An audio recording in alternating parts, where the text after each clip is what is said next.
वदनी कवळ घेता नाम घ्या श्रीहरीचे, सहज हवन होते नाम घेता तुकाचे.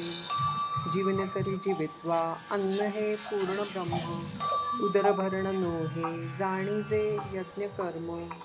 जनी भोजनी नाम वाचे वदावे, अति आदरे गद्य घोषे म्हणावे. हरिचिंतने अन्न सेवित जावे, तरी हरी पावी जेतो स्वभावे. जय जय रघुवीर समर्थ.